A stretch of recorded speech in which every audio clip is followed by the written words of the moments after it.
पाकिस्तान जिंदाबाद, पाकिस्तान हमेशा पाइंदाबाद। एक दफ़ा फिर आपको खुश आमदीद कहते हैं हम इस स्पेशल ट्रांसमिशन में। मैं हूँ रिजवान अली अहमद और मेरे साथ मौजूद है नाजिया खान। बात कर रहे हैं हम पाकिस्तान की फतह। ऑपरेशन बुनियानुल मरसूस में पाकिस्तान ने न सिर्फ दुश्मन पर धाक बिठाई है, पाकिस्तान ने दुश्मन की जारियत का मुंह तोड़ जवाब दिया, बल्कि पाकिस्तान ने अपनी बढ़तरी भी साबित कर दी और पूरी दुनिया के सामने पाकिस्तान ने फ़िज़ाई हदूद की हो, बर्री अफवाज की हो या फिर बहरी अफवाज की हो, हर सतह पर पाकिस्तान ने अपनी बढ़तरी साबित किया। इसके साथ साथ पाकिस्तान के जवानों ने, नौजवानों ने साइबर सिक्योरिटी में और साइबर सेक्टर में जिस तरह से अपनी कामयाबी और अपने निशान छोड़े हैं, अब वो भारत की आने वाली नस्लें भी याद रखेंगी। बयानिए की बात की जाए तो बयानिए में भी नाजिया खान, पाकिस्तान ने पूरी दुनिया को अपने मौक़िफ़ से बहुत ही मौसर अंदाज से न सिर्फ आगाह किया बल्कि अपने मौक़िफ़ की हिमायत भी हासिल की। बिल्कुल रिजवान, आपने बिल्कुल वजह कहा। और पाकिस्तान की सिर्फ एक मुहाज पे, जंगी मुहाज पे फतह नहीं है, पाकिस्तान का नैरेटिव पूरी दुनिया ने सुना,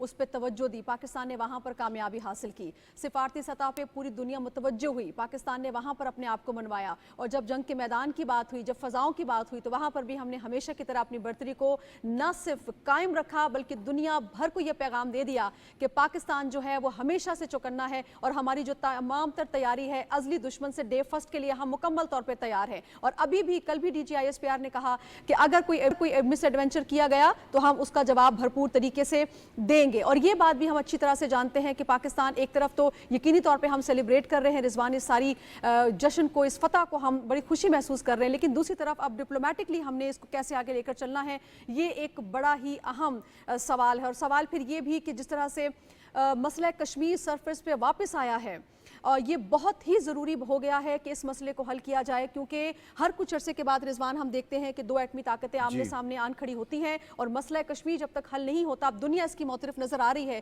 कि जब तक इस मसले की तरफ तवज्जो नहीं दी जाती, ये मसला हल नहीं होता, तो खित्ता जो है वो अमन हासिल नहीं कर सकता। कुछ मेहमानों ने हमें ज्वाइन किया रिजवान। जी बिल्कुल, हमारे साथ मौजूद हैं स्टूडियोज़ में साबिक सफ़ीर नगमा हाशमी साहिबा, जबकि वीडियो लिंक के ज़रिए कराची स्टूडियो से प्रोफेसर डॉक्टर खालिदा गौस साहिबा हमारे साथ होंगी और जूम पर हमारे साथ मौजूद होंगे जी ब्रिगेडियर रिटायर्ड सैयद गजनफर अली साहब। आप डिफेंस एनालिस्ट हैं, बहुत शुक्रिया सर आपने हमें ज्वाइन किया है। आप सबकी इजाज़त से मैं एम्बेसडर साहिबा से ही प्रोग्राम का आगाज़ करूंगी। एक तो आपको बहुत ज़्यादा मुबारक हो मैम, पाकिस्तान की फ़तह की और तारीख़ी फ़तह जो पाकिस्तान ने समेटी है, आपके क्या इस पर एहसासात है, जज्बात है, ये भी हमारे साथ शेयर कीजिएगा। और दूसरी बात ये कि अब आगे कैसे हमने बढ़ना है। बहुत शुक्रिया सबसे पहले तो मुझे अपने प्रोग्राम में मदऊ करने का, और दूसरी बात ये कि पूरी कौम को, आपको, पाक अफवाज को, पूरी आवाम को बहुत बहुत मुबारक हो इस बात की कि हम ये जो एक डिफ़िकल्ट सिचुएशन थी जो इंडिया ने क्रिएट की अपनी हरदर्मी की वजह से और अपने गरूर की वजह से और अपने उस जो उनको एक सेंस ऑफ सुपीरियॉरिटी है उसकी वजह से उन्होंने जो ये फॉल्स ऑपरेशन करके और उसका मलबा हमेशा की तरह हमारे ऊपर डाल दिया, तो हमने उस वक्त ही कहा था कि हम बिल्कुल किसी हालत में इस दफ़ा ये बिल्कुल नहीं बर्दाश्त करेंगे कि आप आपको जब भी प्रेशर आता है, चाहे वो इंटरनल हो चाहे एक्सटर्नल हो, आप अपने ही लोगों को मरवाते हैं, अपने ही लोगों पे आप टेररिस्ट अटैक्स करवाते हैं और उसका मलबा जो है वो आप पाकिस्तान पे डाल के और अपने पॉलिटिक्स का जो चूरन है और हेट्रेड का जो चूरन है वो ना सिर्फ अपने लोगों को बेचते हैं, पूरी दुनिया में भी बेचते हैं। तो हम ये इस वक्त अब बर्दाश्त नहीं करेंगे, हमारी बस हो गई है। तो इसलिए हम अमन चाहते हैं, हम आपको जवाब दे सकते हैं लेकिन नहीं देंगे। आप वो कर लें, इन्वेस्टिगेशंस कर लें, आप आए, हम बायलैटरल हम आपके साथ करते हैं, मल्टीलैटरल करते हैं, इंडिपेंडेंट फोरम पे करते हैं, लेकिन आपने देखा कि भारत किसी सूरत भी किसी भी इस चीज़ को मानने को तैयार नहीं था, क्योंकि वो ये करवाना ही नहीं चाहते थे। करवाएंगे तो जाहिर सी बात है उनका खुद भांडा फूट। बिल्कुल बिल्कुल ऐसा। और उसके आड़ में ही आके इन्होंने, हालांकि देखें उस वक्त भी पूरी दुनिया से लोगों ने, सेन कंट्रीज़ ने आवाज़ उठाई, मीडिएशन की ऑफ़र की, कहा कि बातचीत से ये मसाइल हल करें, लेकिन भारत ने अपनी घुमंड में नहीं किया और उन्होंने हमारे निहत्ते लोगों के ऊपर, बच्चों के ऊपर, औरतों के ऊपर किस किस्म के रॉकेट बरसाए और सब कुछ किया, तो उस वक्त भी हमने सब्र और तहम्मुल का मुजाहरा किया। हमने कहा हम नहीं जंग चाहते, लेकिन हम इसका जवाब देने का राइट रखते हैं। और आपने फिर देखा कि हमने न सिर्फ कहा कि जो हम जवाब देंगे वो दिखाई भी देगा और सुनाई भी देगा, और उसकी गूंज सिर्फ 2 मुल्कों में नहीं आएगी, उसकी गूंज पूरी दुनिया को जाएगी। और आपने देखा कि वो फिर पूरी कौम ने सीसा पिलाई हुई दीवार की तरह अपनी फौज का, अपने पॉलिटिकल लीडरशिप का साथ दिया, और हम सब ने मिलकर इन नाकाम अज़ाइम को खाक में मिला दिया। और मुझे बिल्कुल फ़ख्र है ये कहने पे कि salute to the political leadership, salute to the military leadership, salute to the air force and the navy for telling the world कि जी हम सिर्फ बातें नहीं करते, हम में कोई ब्रावाडो नहीं है, लेकिन हम तैयार हैं। हम तैयार हैं और आपका जी हमने इत्तेहाद का मुजाहरा किया। ब्रिगेडियर साहब, मैं अगर एक जुमला कह दूं, आई थिंक कि हमें मोदी साहब का बहुत शुक्रगुजार होना चाहिए कि उन्होंने इस कदर की भौंडी हरकत की कि उससे एक तो उनका अपना जो एक इमेज बना हुआ था कि ये कोई यहाँ खित्ते के ठेकेदार हैं और इनका जो ट्रेडिशनल वॉरफेयर में तो इनका मुकाबले ही नहीं है, और वो सारा कुछ भी टूट गया। और उनकी इस अहमकाना हरकत की वजह से हमारी पूरी कौम, irrespective of our political differences, other differences, सब एक प्लेटफॉर्म पे आके अपनी फौज के पीछे खड़े हुए। और यही पाकिस्तानी अवाम का, पाकिस्तानी कौम का खासा भी है, और यही इसको कौम भी बनाता है कि मुश्किल वक्त जब भी आया है पाकिस्तानी कौम ने उसका इत्तेहाद के साथ, यकजहती के साथ मुकाबला किया है। ब्रिगेडियर साहब, वर्ल्ड डायनामिक्स वॉर कोर्सेज के हवाले से बात हो रही है कि पाकिस्तान ने जिस तरह से जो स्ट्रेटजी इख्तियार की, पाकिस्तान ने अपने दिफा का हक इस्तेमाल करते हुए जारियत किए बगैर पाकिस्तान ने सिर्फ भारत को जवाब दिया, और इस कदर वो ज़बरदस्त जवाब था कि दुनिया में वॉर कोर्सेज में पढ़ाने के हवाले से बात हो रही है, पाकिस्तान की स्ट्रेटजीज़ के बारे में आने वाले दिनों में इस पर बात होगी। वर्ल्ड वॉर सिस्टम जो है उसमें कुछ तब्दीलियां एक्सपेक्ट की जा रही हैं अब। जी बहुत बहुत शुक्रिया। बिस्मिल्लाहिर्रहमानिर्रहीम। मैं नौमाना साहब की बात एक छोटी चीज़ ऐड करना चाहूँगा। जैसे उन्होंने मोदी का कहा कि उसने अपने आप को एक्सपोज किया है, तो मैं अपने on behalf of my own self and on behalf of people of Pakistan, rather on behalf of the जो हमने हमारी आर्म फोर्सेस ने जो कुछ मुजाहरा किया है, उसमें मैं मोदी साहब का शुक्रगुजार हूँ। और शुक्रगुजार इसलिए हूँ, और हमें शुक्रगुजार होना चाहिए कि देखिए हमने J-10C इंडक्ट किया था अपनी एयरफोर्स में। हमने मिसाइल्स बनाए थे जिसमें अल-फतह मिसाइल 1, 2 और शाहीन और बहुत किस्म के मिसाइल्स हैं। वो ये तमाम चीज़ें अभी J-10C जो है वो किसी कॉम्बैट में इस्तेमाल नहीं हुआ था। F-17 थंडर तो इस्तेमाल हो चुका था। तो कोई मिसाइल्स हमने फायर जो किए थे वो रेंजेस के ऊपर किए थे, वो लाइव टारगेट्स के ऊपर हमने फायर नहीं किए थे। तो रेंजेस पे फायर करने के बाद भी एक ससेप्टेबिलिटी रहती है कि जी ये जो टेस्ट हो चुका है उस पर एक्यूरेट होंगे एक्चुअल कॉम्बैट में या नहीं। तो मोदी का शुक्रिया कि उसने ये चांस प्रोवाइड किया पाकिस्तान की आर्म फोर्सेस को, एयरफोर्स को, कि J-10C को वो कॉम्बैट में चेक कर लें। इसलिए जब हम सुसाइडल मिशन पे गए उनकी S-400 को तबाह करने के लिए, तो जो ये F-17 थंडर जो जा रहे थे उनको सारा इलेक्ट्रोमैग्नेटिक कवर पीछे से जो है वो J-10C प्रोवाइड कर रहा था, जिसकी वजह से इंडिया के सारे रडार जो है वो मिसगाइड हो गए थे और अपने टारगेट को लोकेट नहीं कर। तो J-10C कॉम्बैट में टेस्ट हो गया, और इसी तरह हमारे अल-फतह मिसाइल और बाकी मिसाइल भी उनकी लाइव टेस्टिंग हो गई। और ये एक लेसन है इंडिया के लिए कि हम जो टेस्ट करते हैं, जो कोल्ड टेस्ट करते हैं, वो आखिर में एक्चुअल कॉम्बैट में सही प्रूव होता है। एक तो ये उनका बहुत शुक्रिया।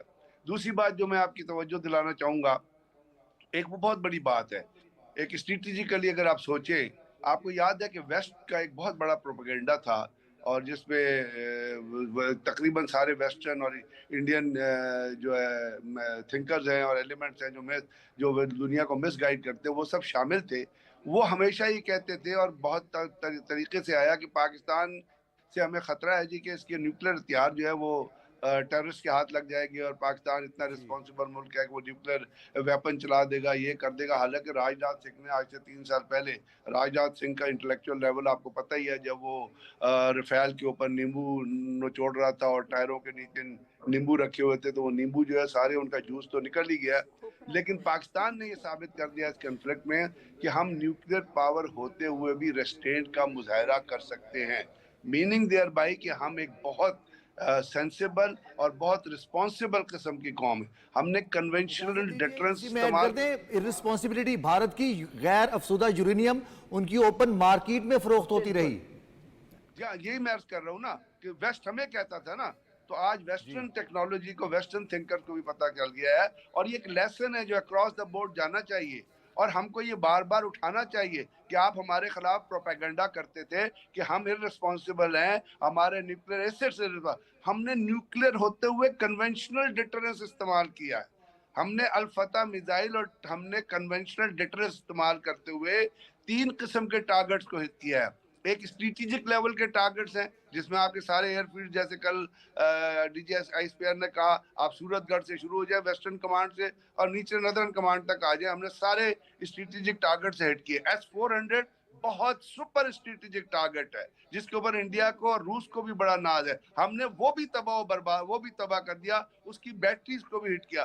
फिर हम आए सपोर्ट बेसिस पे, जो राजौरी का जो सप्लाई सेंटर था, वो जो बाकी जो इंडिया की जो पोस्टें थी, जो ब्रिगेड पर, हमने उनको हिट किया। फिर हम आए इंटेलिजेंस टारगेट पे, जिसमें राजौरी के अंदर वो दहशतगर्दी का मरकज, जहां से वो दहशतगर्द ट्रेंड होते थे जो पहलगाम में अटैक करते थे। इंडिया ट्रेंड करता है अपने दहशतगर्दों को, आरएसएस के गुंडों को, फिर उनको इस्तेमाल करता है पहलगाम जैसे वाक़े के लिए, पुलवामा जैसे वाक़े के लिए, पठानकोट जैसे वाक़े के लिए। तो ये तो हमने एक ब्रीफ उनको बता दिया कि how can we reach and where can we reach. अब दूसरी बात जो आपने कही है वो बिल्कुल एब्सोल्युटली ठीक है, इसलिए कि हम जब फॉर्म में रहे हैं तो हमने वो तमाम बड़ी बैटल्स जो दुनिया में हुई हैं, चाहे वो इस्लामिक दौर में थी, गज़वा अपना जंग बदर थी, जंग ओहद थी, हज़रत खालिद बिन वलीद की जितनी जो टैक्टिक्स थी, टेक्निक थी, हज़रत उमर के ज़माने में जितनी बैटल्स हुई, जेरूशलम पे जब कब्जा हुआ, उसके बाद जो बैटल्स होती रही, फौज में एक बहुत बड़ी बैटल्स पढ़ाई जाती है नेपोलियन वॉरफेयर, क्योंकि नेपोलियन के ज़माने में स्पीड और बाकी सरप्राइज और डिसेप्शन का बड़ा एलिमेंट था जो नेपोलियन ने अपनी वॉर में शामिल किया था। वो 100-200 किलोमीटर के ऊपर स्पीड से पहुंच जाया करता। फिर हमने सेकंड वर्ल्ड वॉर पढ़ी जिसमें ब्लिट्जक्रीग आई थी। ब्लिट्जक्रीग का मतलब था कि आप आर्मर, एयरफोर्स और पैदल इन्फेंट्री को कंबाइन करके दुश्मन पे इस सरप्राइज से हमला करें कि वो उसको पता ही ना चले, जैसे फ्रांस कैप्चर हुआ था। अब जो हमने जो कुछ किया है, और ये जिस तरह मैंने आपसे अर्ज किया, हमने इन तमाम चीज़ों को कंबाइन किया, स्पीड को कंबाइन किया, इंटेलिजेंस को कंबाइन किया, एयर वॉरफेयर को कंबाइन किया, मिसाइल वॉरफेयर को कंबाइन किया। अब ये जो चीज़ें हैं, ये आने वाले दिनों में ख़ास तौर पे जो एयरफोर्स का जो एक्शन है, और जिस तरह उन्होंने रफेल कोई बुरा एयरक्राफ्ट नहीं, बहुत अच्छा एयरक्राफ्ट है, it's a super aircraft, it matches with the modern aircraft. लेकिन जिस तरह हमने उसको टैकल किया और जितने टाइम स्पैन में टैकल किया, ये याद रखिएगा, जितने टाइम स्पैन में टैकल किया, और जो 1 घंटे की डॉग फाइट जो होती रही, जो आज तक नहीं हुई 1 घंटे की डॉग फाइट। इससे पहले पाकिस्तान का एक Guinness book of world record में एक रिकॉर्ड है, जब MM आलम साहब ने 5 तैयारों को तबाह किया था within the span of minutes. वो Guinness book of world record में मौजूद है। अब this will also come in Guinness book of world record. और दुनिया की जो एयर फोर्सेज है, जो वॉर कॉलेज हैं, जो स्टाफ कॉलेजेस हैं, ब्रिगेडियर साहब, ना सिर्फ हमने अपने दुश्मन को हैरान कर दिया है, शिश्तर कर दिया है, बल्कि पूरी दुनिया को हमने हैरान कर दिया है। मैं प्रोफेसर डॉक्टर खालिदा गौस साहिबा को शामिल गुफ्तगू कर लूँ। डॉक्टर साहिबा, पाकिस्तान ने बड़ा ही आर्टिकुलेट, बड़ा ही एक्यूरेट जवाब दिया है भारत को उसके मिस एडवेंचर का। अब यह है कि 12 मई तक कहा गया था जंगबंदी का, आज 12 मई है और 4:30 बजे तक गालिबन ये वक्त है। उसके बाद क्या होगा, जरा ये अगर आप हमें बता सकें, और फिर डिप्लोमेटिक लेवल पे हमने क्या तैयारी कर रखी है और हमें किस तरह से आगे बढ़ना है, इस हवाले से मैं चाहूंगी आप बताइएगा।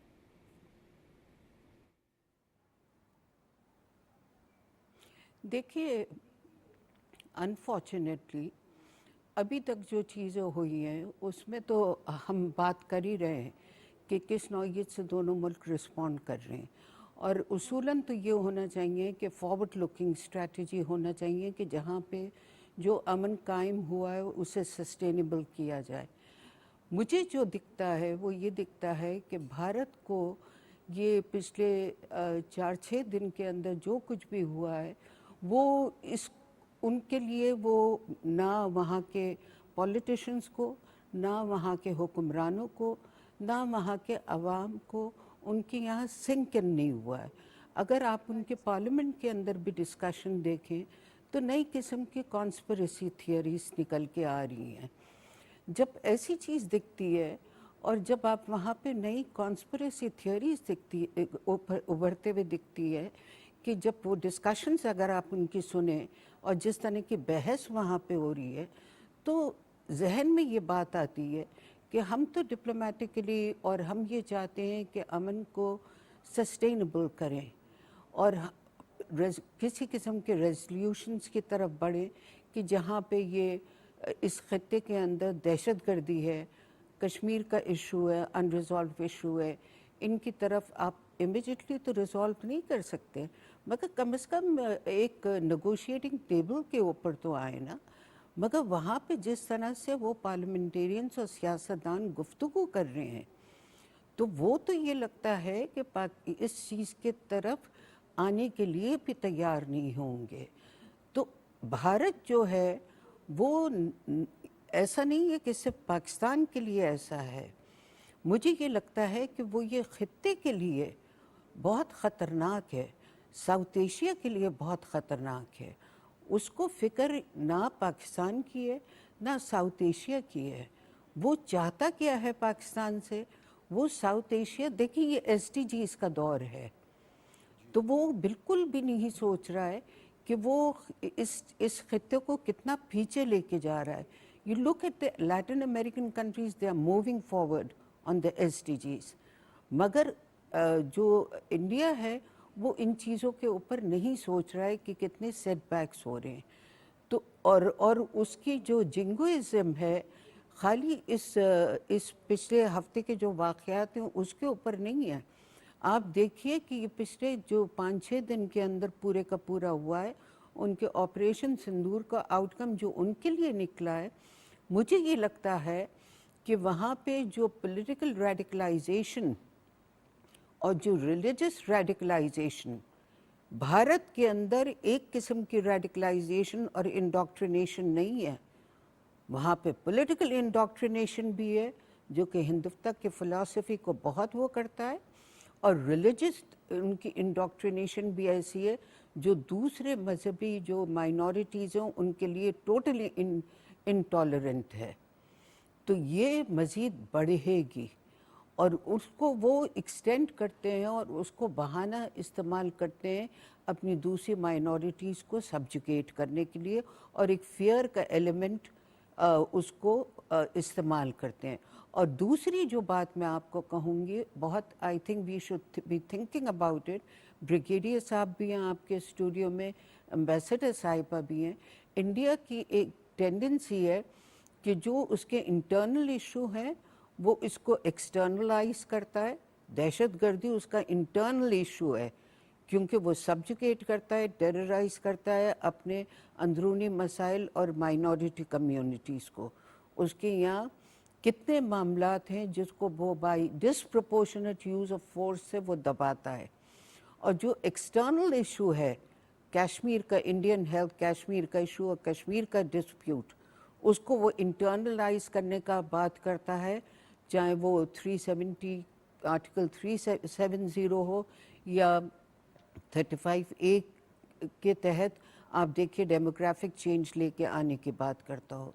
तो ये जो पूरे का पूरा सीज़ फायर हुआ है ये कितना सस्टेनेबल होता है, और अल्लाह करे सस्टेनेबल हो, अल्लाह करे ये देर पा हो, मगर हमें मोहतात रहना पड़ेगा। डिप्लोमेटिकली वो कितने रिसेप्टिव होते हैं, वहाँ पे कितनी सैनिटी प्रिवेल करती है। मोदी साहब के ऊपर अभी बहुत परेशानी का माहौल है। आप देखिए वहाँ पे किस नौयत से अंदरूनी उनके ऊपर वार किए जा रहे हैं। तो आई थिंक वो कितने रिसेप्टिव होंगे टू एनी सेनर वॉइसेस, और सेनर वॉइस तो वहाँ पे रही नहीं है।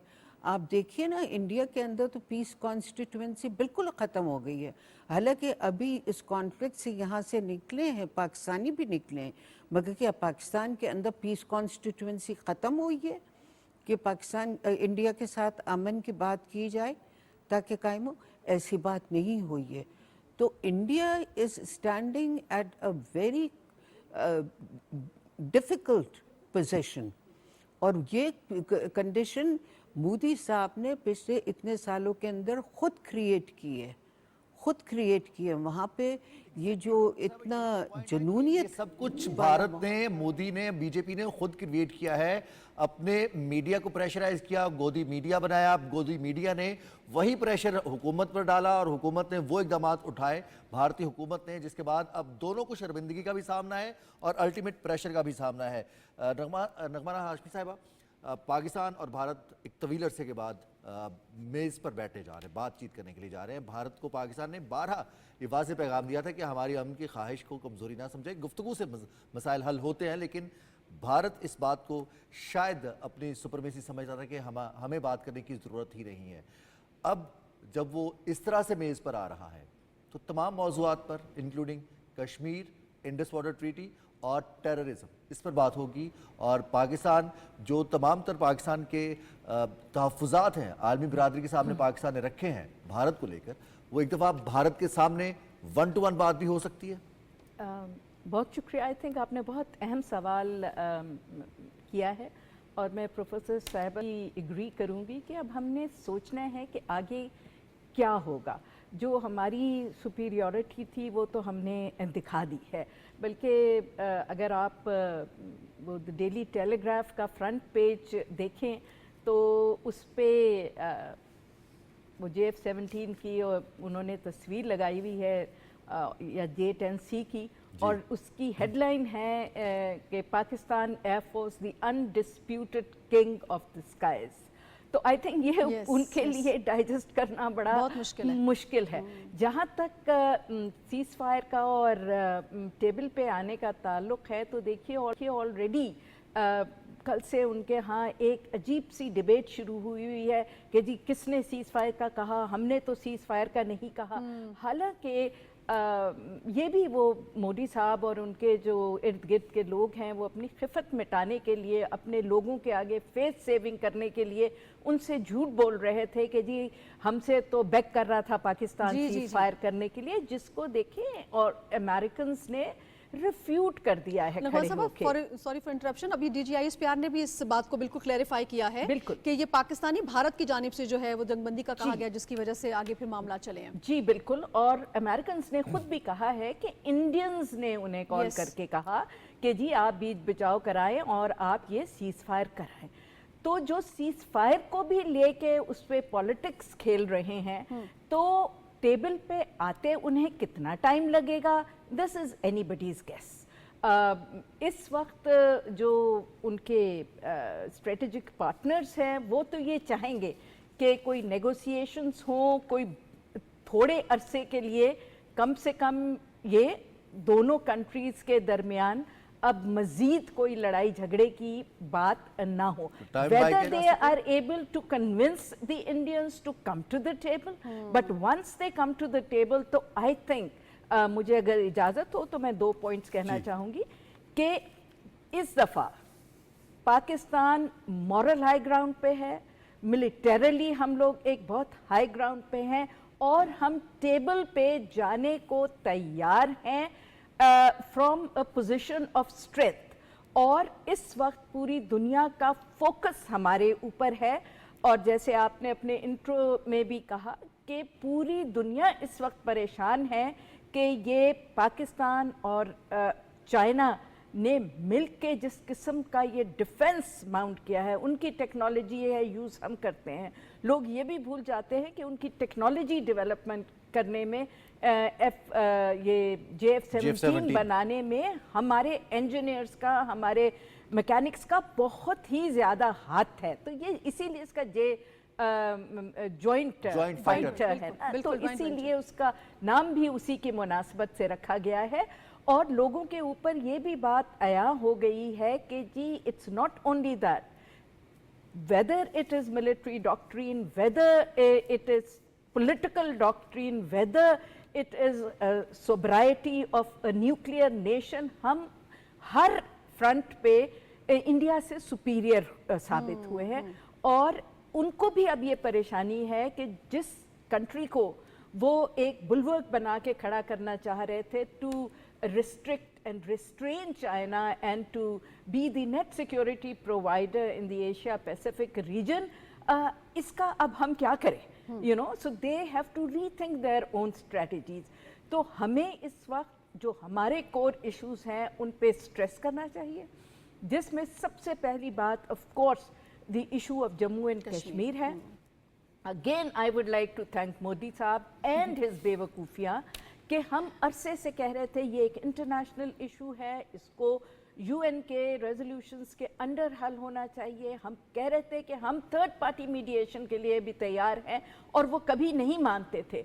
और अब वो जो है उनकी अहमकाना हरकतों ने ना अपने मुल्क को एम्बैरस कराया, खुद को एम्बैरस कराया, अपना जो उनका एक प्रिंसिपल स्टैंड था उनके नज़दीक उसको भी कॉम्प्रोमाइज़ करा दिया है। और आज खुद उनकी वजह से ये कश्मीर के इशू को यूनाइटेड नेशंस सिक्योरिटी काउंसिल में भी आपने देखा 2 मीटिंग्स हो चुकी हैं, एक नई जान मिल गई है और उनका ये नैरेटिव खत्म हो गया है कि ये उनका इंटरनल मामला है। और ये अब इंटरनेशनल प्रेसिडेंट ट्रम्प ने भी तो कह दिया ना कि मैं मीडिएशन के लिए तैयार हूं। देखिए जी, दूसरी जो बात बहुत इंपॉर्टेंट हमें रखनी चाहिए is the Indus water treaty, उस पे बात कि जी बिल्कुल किसी हालत में this is a model treaty.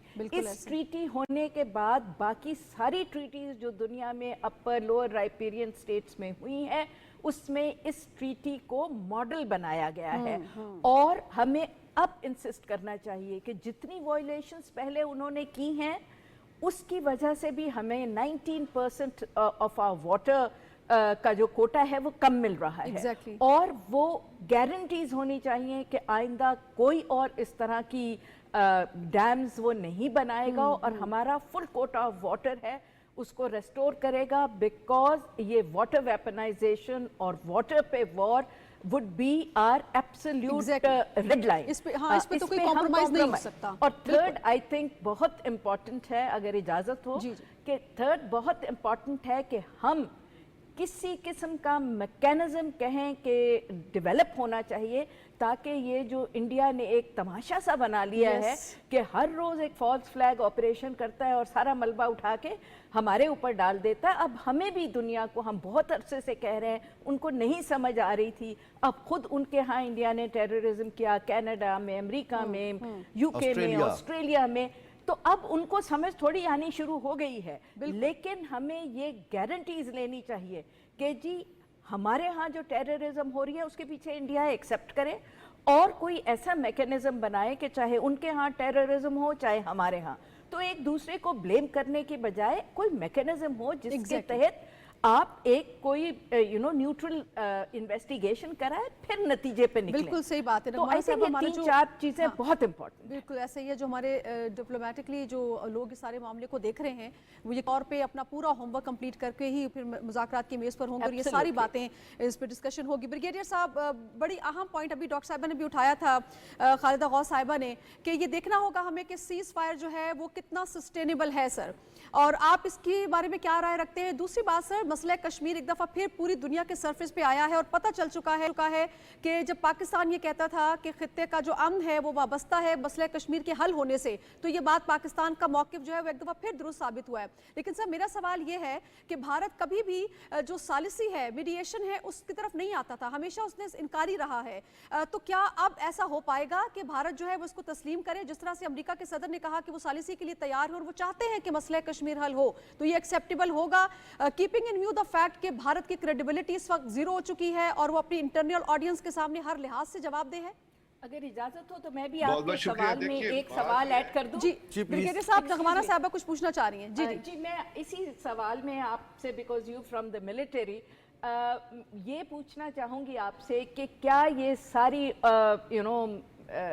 ये जो है सीज फायर है और ये पॉसिबिलिटीज़ के जी वो टेबल पे आके बात करें, क्या ये जेन्युइन है या एक ये टेक्टिकल पॉज लेना चाह रही है इंडिया टू रीआर्म एंड सांस लेके दोबारा, क्योंकि मैंने कुछ खबरें पढ़ी हैं जो इंटरनेशनल प्लेटफॉर्म्स पे गर्दिश कर रही हैं, हो सकता है टोटली गलत हो क्योंकि आजकल फेक न्यूज़ भी बहुत होती है, कि जयपुर में यूएस और इंडियन मिलिट्री कार्गो प्लान्स का आने का सिलसिला दोबारा जारी हो गया है। तो क्या इंडिया अपने आप को ये पॉज लेके और टेक्नोलॉजी लेने का ये एक बहाना कर रहा है या जेन्युइन? देखिए, दो चीजें इसके अंदर हैं जो बड़ी इंपॉर्टेंट है। वो ये है कि जहाँ तक तो सीज फायर का ताल्लुक है तो पाकिस्तान और इंडिया के दरमियान रिपीटेड सीज फायर हुए हैं। हमने चूंकि लाइन ऑफ कंट्रोल पे यूनिट्स कमांड किए और रहे हैं, तो वो सीज फायर कभी लाइन ऑफ कंट्रोल पे इम्प्लीमेंट नहीं होते। जिस वक्त दिल करता है, जब खास तौर पे इंडिया की तरफ से वो पाकिस्तान की पोस्टों पे फायर शुरू कर देता है, उनके अंदर कोई प्रॉब्लम होती है वो पाकिस्तान की पोस्टों पे फायर शुरू कर देते हैं। जम्मू एंड कश्मीर में कोई उनके अंदर वहाँ पे खुद दहशतगर्दी का जो हमला कराते हैं वो होता है तो वो फायर शुरू कर देते हैं। तो जब वो फायर शुरू करते हैं तो फिर पाकिस्तान को रिटेलिएट करना पड़ता है। और आपने देखा कि आज से कोई 3 साल 4 साल पहले जब नवाज शरीफ साहब की हुकूमत थी, उस जमाने में कितना फायर होता था सीज फायर लाइन पे। ये तक हुआ था कि पाकिस्तान ने और इंडिया में भी हमने अपने फॉरवर्ड बंकर जो है वो फॉरवर्ड विलेजेस हैं, क्योंकि हमारे villages right on the zero line है, वो खाली करा के पीछे लगाए थे, वहाँ पे बंकर्स बनाए गए थे, डिफेंसिव बंकर। तो जहाँ तक तो इसकी इम्प्लीमेंटेशन का ताल्लुक है लाइन ऑफ कंट्रोल, तो वो तो बिल्कुल आप उसको नो गो एरिया समझें, वो कभी इम्प्लीमेंट नहीं होती। आप जितनी फायरबंदी कर लें, जितना सीज फायर कर लें, जो मर्जी कर लें। अब उसके साथ दूसरी जो आपने बात की और उस बात को जो आप फरमा रही हैं कि इंडिया इसमें टेक्निकल या टैक्टिकल गैप ले रहा है, उसको एक और चीज़ से रिलेट कीजिएगा। और वो खालदा जो डॉक्टर प्रोफेसर साहब ने कहा है, वो मैं भी उस थीसिस का एक स्टूडेंट हूँ कि ये जो वाक़या हुआ है अभी इंडिया में और जो इंडिया को इसमें रिवर्सेस हुए हैं, उसके अंदर इंडिया के अंदर रिलीजियस इंटॉलरेंस ने और बढ़ना है। और जब रिलीजियस इंटॉलरेंस इंडिया के अंदर बढ़ेगी, जो एक इंटरनल प्रेशर मोदी पे आएगा, क्योंकि उसके ऊपर इंटरनल प्रेशर बीजेपी के अगर आप कॉन्स्टिट्यूशन देखें और उनकी असेंबली के अंदर बीजेपी के इलेक्टेड एमपीएस देते हैं, तो 58% एमपीएस ऐसे हैं जिनके ऊपर कोई ना कोई क्रिमिनल चार्जेस हैं। किलिंग का है, अपना माइनॉरिटीज पे जुल्म का है, रेप का है, आबरूरेजी का है, लोगों को मारने का है, पैसे चुराने का है। आपको पता है जब रफेल भी हुए थे तो उस वक्त अंबानी पे और अडानी के ऊपर और नरेंद्र मोदी के ऊपर कांग्रेस ने बहुत बड़े करप्शन के सवाल उठाए थे।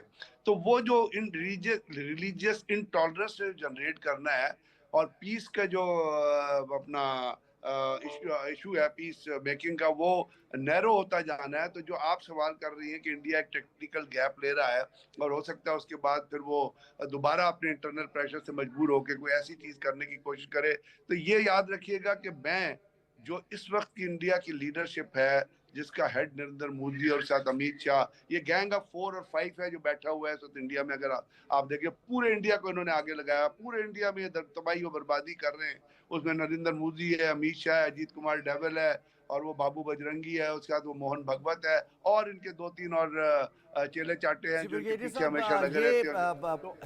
मजहब के लिबादे में एक्सट्रीमिज्म फैलाने की कोशिश कर रहे हैं और खित्ते को अदम इस्तेहकाम बल्कि दुनिया को अदम इस्तेहकाम की जानिब ले जाना चाह रहे हैं। न्यूज़ ब्रेक का वक्त है। ब्रिगेडियर साहब, खालदा गौस साहिबा, रगमाना हाशमी साहिबा हमारे साथ मौजूद हैं। हम अपनी गुफ्तगू का सिलसिला न्यूज़ ब्रेक के बाद आगे बढ़ाएंगे। बिल्कुल, साथ रहिएगा।